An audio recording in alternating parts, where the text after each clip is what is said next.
Buenas noches, mi nombre es Claudia Araceli Zamora Delgado, con matrícula ES 17 20 15 34 7, y a continuación les presento la unidad 2, Modelos Económicos Contemporáneos, Evidencia de Aprendizaje, Impacto de los Modelos Económicos Contemporáneos correspondientes a la materia Contexto Socioeconómico de México, a cargo de la docente María Hernández. La siguiente presentación explica el impacto de las políticas económicas en los procesos de industrialización, crecimiento y desarrollo del país en el periodo comprendido de 1940 a 1982, de las políticas aplicadas en ese periodo de los procesos de industrialización, crecimiento y desarrollo. Los presidentes que comprendieron este periodo fueron Manuel Ávila Camacho, Miguel Alemán Valdés, Adolfo Ruiz Cortines, Adolfo López Mateo, Gustavo Díaz Ordaz, Luis Echeverría Álvarez y José López Portillo. Sustitución de importaciones de 1941 a 1954. Este modelo fue adoptado en los años 40 bajo el sexenio de Manuel Ávila Camacho. Dicho modelo impulsó el crecimiento de la industria. Fundamentalmente se pasa de una economía agrícola a una industrial debido al apoyo que este sector se le otorga. En la figura número 2 vemos un granero ante su cosecha de maíz. En la figura número 3 vemos la planta eléctrica de lechería del Estado de México. Estas imágenes muestran cómo México cambió de agricultura a un México industrial.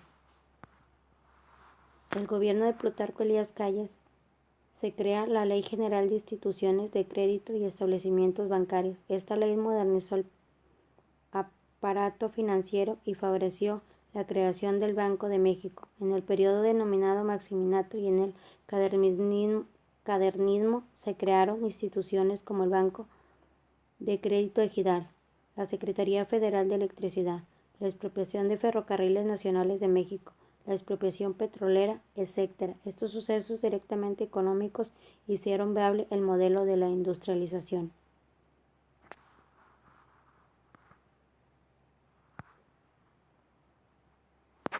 En el gobierno de Manuel Ávila Camacho, ejerció un fuerte control sobre la importación de los bienes de consumo, lo que trajo como resultado grandes ganancias en infraestructura. Los empresarios mexicanos aprovecharon esta oportunidad para acordar con el gobierno la necesidad de hacer reformas en materia económica y social, logrando con esto una expansión de los mercados nacionales y extranjeros, lo que se tradujo en un desarrollo económico para nuestro país, por lo que se le denominó a este periodo Milagro Mexicano, suceso que más adelante retomamos. Entre las políticas adoptadas por el gobierno de Manuel Ávila Camacho en materia de economía destacan: estimuló a la actividad industrial como eje del desarrollo económico, el crecimiento de la exportación de productos y materia prima estratégica a Estados Unidos contribuyó al crecimiento del país, apoyó a la industria nacional con medidas proteccionistas, dispuso parte del presupuesto público para apoyar al sector industrial, marginando al sector agrario, solo por mencionar algunas. Consecuencias del modelo económico: sustitución de importaciones. Las positivas fueron: implementación de reformas en ámbito económico y social, expansión de mercados económicos extranjero y nacional.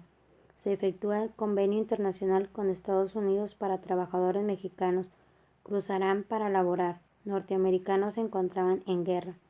Conciliación de la Confederación de Trabajadores Mexicanos y Partido Revolucionario Institucional. Se desarrolló la política de irrigaciones que permitió el crecimiento de la producción agrícola. Las consecuencias negativas fueron marginación del sector agrícola y incremento de migración hacia Estados Unidos. El desarrollo estabilizador o Milagro Mexicano, llamado así por la estabilidad económica que le dio al país, inicia en 1954 con el gobierno de Adolfo Ruiz Cortines y comprende los gobiernos de los presidentes Adolfo López Mateos y Gustavo Díaz Ordaz. Este modelo se caracterizó por el impulso de un modelo económico que dio estabilidad económica de manera sostenida con el fin de lograr un desarrollo económico continuo, lo que aseguró la estabilidad del peso durante 22 años. En la imagen número 7 se muestran los gobiernos que comprendieron el desarrollo estabilizador. En la figura número 8 se muestra las principales características del desarrollo estabilizador. Y la figura número 9 muestra la balanza. Algunas medidas que México optó durante este periodo fueron: devaluación del peso frente al dólar en 1954 de 8.50 a 12.50 pesos por dólar, aumento de créditos al sector privado, se facilita la entrada de inversión extranjera, se impulsa fuertemente la producción de bienes intermedios y se empieza a fomentar la producción de bienes de capital y más. Los efectos positivos de este modelo fueron que se establecieron medidas económicas como los precios de garantía para los campesinos de menores ingresos y que específicamente en 1970 el PBI aumentó 7 veces más que en periodos anteriores, la inflación disminuyó 3 veces más que hace 20 años y los salarios mínimos crecieron un 6.5% anual, lo que permitió a la economía mexicana ascender 4 lugares en la escala mundial. El desarrollo compartido surge cuando la economía mexicana empieza a mostrar signos de debilitamiento en su tasa de crecimiento. Comprende los periodos presidenciales de Luis Echeverría y José López Portillo. En dicho periodo el motor de crecimiento económico fue el gasto público y la mayoría de los ingresos públicos que se originaban con la venta del petróleo y la recaudación resultaron ser insuficientes para finalizar la expansión del crecimiento, por lo que se recurrió a una política monetaria expansiva y se aumentó la deuda pública externa para tratar de financiar los niveles del déficit fiscal del periodo.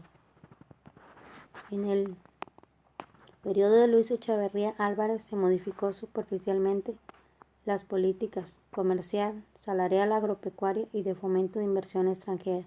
Se reformaron las políticas fiscal y monetaria y se impulsa la iniciativa privada en la industria nacional. En el gobierno de José López Portillo recibe el país con varios problemas: crisis económica, enfrentamientos con los campesinos, un campo devastado, movimientos sindicales independientes, una clase trabajadora castigada por la crisis y la inflación. Sus proyectos políticos se basaban en lo siguiente: preservar la institución presidencial como estructura ordenada de cambio, delinear nuevas políticas económicas, recuperar la confianza y reafirmar los valores de México, organizar a partir y a pesar de la crisis, promover la alianza popular, nacional y democrática para la producción, adecuar las políticas monetarias, la crediticia, la de las utilidades, precios y salarios, la del endeudamiento externo e interno, la cambiaría, la inversión y la de gastos públicos, acudir al financiamiento externo en las medidas que se requieran los bienes de capital importados. Bibliografía, referencias. Muchas gracias por su atención. Una disculpa por mi voz, pero ando un poco afónica.